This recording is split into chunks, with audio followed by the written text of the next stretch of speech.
Kayaknya cast karakter utama di Ultraman Omega beneran cuma bertiga orang aja, karena pada trailer terbaru beneran yang disorot cuma 3 orang ini saja yang sudah diumumkan sebelumnya, yaitu Sorato sebagai Ultraman, kemudian temannya Kose Hoshimi dan Ayumu Ichido. Jadi mari kita breakdown trailer Ultraman Omega yang berdurasi 3 menitan. Di awal trailer kita diperlihatkan keadaan senja yang damai dengan narasi seorang Ultraman jatuh dari langit ke planet tanpa kaiju. Di sini kelihatan banget tenang banget keadaan di dunia ini karena memang tanpa ada ancaman kaiju. Kemudian baru terlihat sebuah meteor jatuh yang kemungkinan itu adalah Ultraman Omega yang pertama kali jatuh ke bumi. Tapi apakah itu cuma Ultraman Omega saja atau dia tanpa sengaja membawa kaiju atau benda yang bisa memancing kaiju datang ke bumi? Karena penasaran juga, dari bumi yang dikatakan tanpa kaiju setelah Omega datang, kenapa mulai banyak ada serangan kaiju? Apakah kaiju ini mengincar sesuatu atau terpancing oleh sesuatu, atau kaiju ini memang ditugaskan untuk membunuh Omega? Dari sini sudah mulai menarik dan bikin penasaran apa penyebab para kaiju ini mulai menyerang, karena setelahnya terlihat Ultraman Omega melawan kaiju, ditambah Ultraman-nya juga hilang ingatan. Pasti akan seru mengikuti series ini mengungkap bagaimana masa lalu Ultraman Omega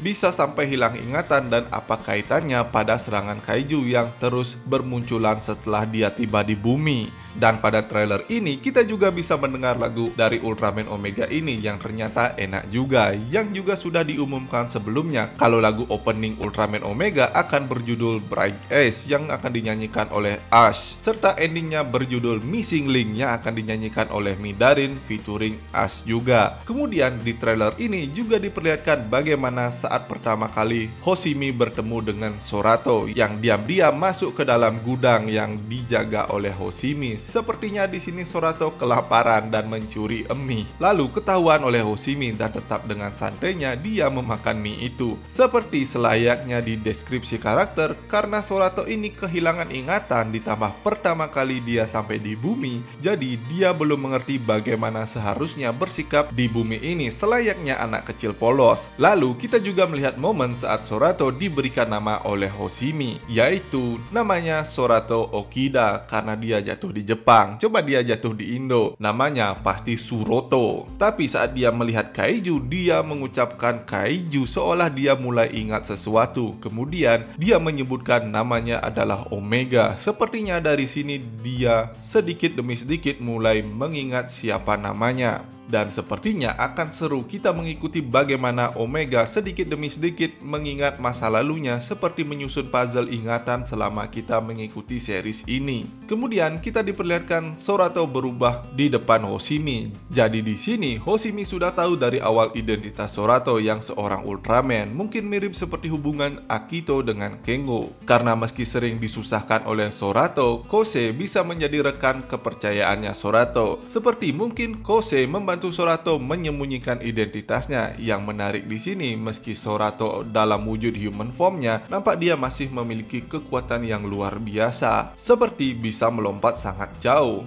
Aku rasa hubungan Sorato dan Kose di sini seperti Sorato yang tidak tahu situasi selalu menggunakan kekuatannya tanpa ragu menunjukkan kekuatan Ultraman-nya, sementara Kose berusaha menutupi identitas Sorato seperti mencegahnya berubah di depan orang lain untuk menjaga Sorato juga, dan hubungan mereka ini sepertinya akan menjadi komedi tipis-tipis. Lalu kita juga diperlihatkan heroin di series ini, yaitu Ayumu Ichido yang seorang ahli biologi, dan dia bertemu dengan Sorato dalam insiden kaiju. Lalu kemudian Ayumu mengikuti Sorato dan Kose. Jadilah mereka cuma bertiga saja cast utama di series ini, dan sepertinya campur tangan pemerintah dalam serangan kaiju akan minim banget dan belum ada tim khusus yang menangani kaiju di sini, karena seperti dibilang di awal, selama ini belum ada serangan kaiju di dunia ini. Kalaupun ada pasukan yang melawan kaiju, kemungkinan cuma militer biasa saja, dan itu pun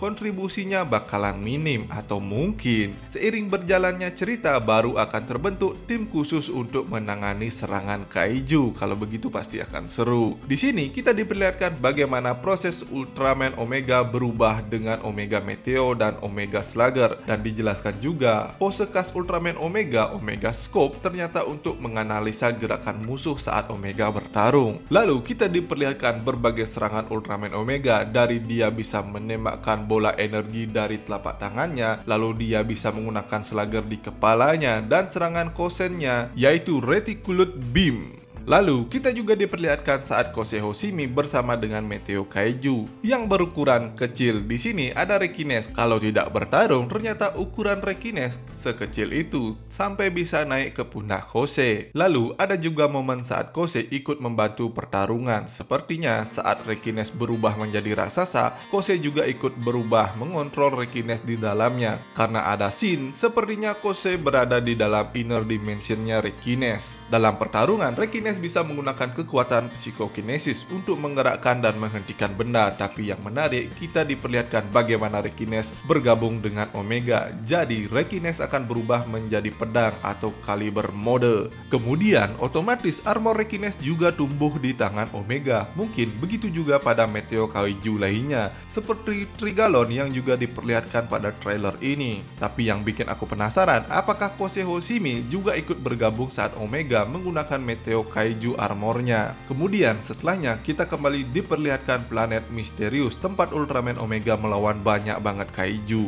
Mungkin di sini titik awal Omega kenapa dia bisa kehilangan ingatan, dan planet inilah misi utama Ultraman Omega sebenarnya. Hingga dia berlanjut melindungi manusia di bumi, dan kenapa dia hilang ingatan, lalu kenapa dia melindungi manusia di bumi, pasti akan terjawab seiring berjalannya cerita di series nanti. Jadi siapa yang sudah tidak sabar menunggu Ultraman Omega yang akan tayang 1 bulan lagi, tepatnya 5 Juli nanti. Jangan lupa tuliskan pendapat kalian di kolom komentar di bawah. Seperti biasa, jika kalian suka pembahasan kali ini, jangan lupa like, share, dan juga subscribe. Thanks for watching, sampai jumpa di pembahasan dan berita tokusatsu lainnya dari Drosatsu.